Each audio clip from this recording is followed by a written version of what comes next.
Bonjour et bienvenue dans ma nouvelle vidéo.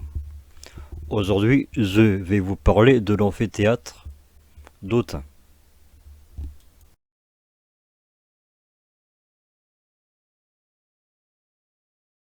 L'amphithéâtre d'Autun est un amphithéâtre romain érigé dans la cité édouenne, dans le département de la Saône-et-Loire, durant la seconde moitié du 1er siècle et disparu au XVIIIe siècle.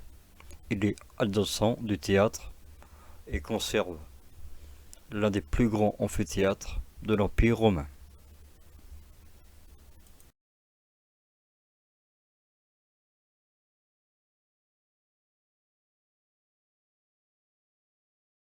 L'amphithéâtre est situé à la périphérie orientale de la ville, à proximité du théâtre, précisément à 50 mètres au nord-nord-est.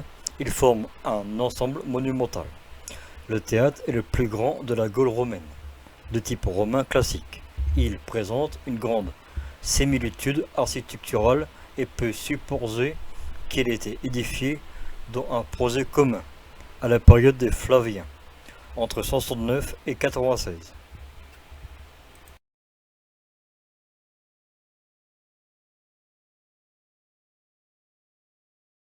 Complètement détruit depuis plusieurs siècles, l'aspect de l'amphithéâtre est toutefois connu grâce à des mentions anciennes. Une gravure du XVIe siècle et des fouilles réalisées au XIXe siècle ont été dressés un plan. Tacite écrit dans ses annales du IIe siècle d'une école de gladiateurs. Existe un Augustodium en 21, sous le règne de Tibère. Cette affirmation n'a pas été encore confirmée par l'archéologie, mais elle couvre l'hypothèse d'un amphithéâtre antérieur à celui connu, peut-être en bois.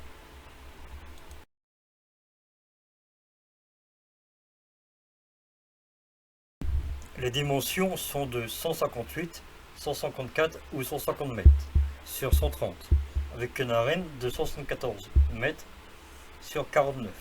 Il s'agit du plus grand amphithéâtre connu en Gaule romaine, avec celui de Poitiers, et l'un des plus grands connus de l'Empire romain.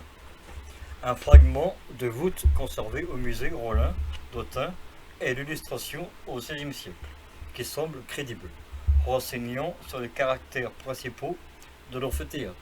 Il est composé de 2 étages à arcades encastrées, de pilastres et d'artiques avec 2 galeries circulaires au rez-de-chaussée et une première étage.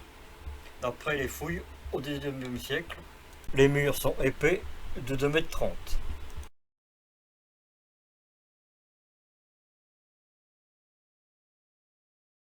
m. Des fouilles sont pratiquées en 1832 et en 1842 par la société édouenne. L'archéologue Jean Roideau de Ledge en dresse un relevé qui est redécouvert avec d'autres au milieu du XXe siècle, après plusieurs dizaines d'années d'oubli.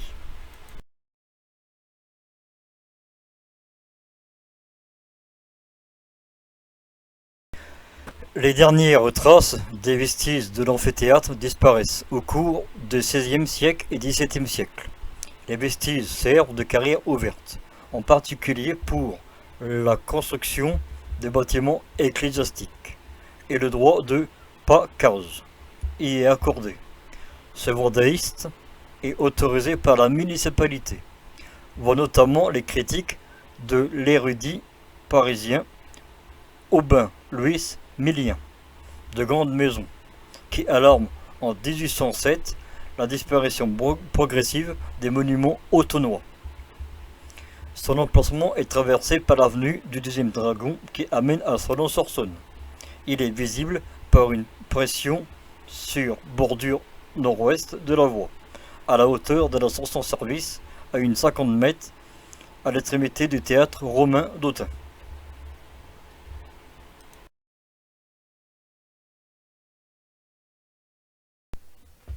Merci d'avoir regardé les vidéos. Si la vidéo vous a plu, mettez un j'aime, partagez, abonnez-vous et à bientôt pour de nouvelles découvertes sur les histoires des sites archéologiques. À bientôt.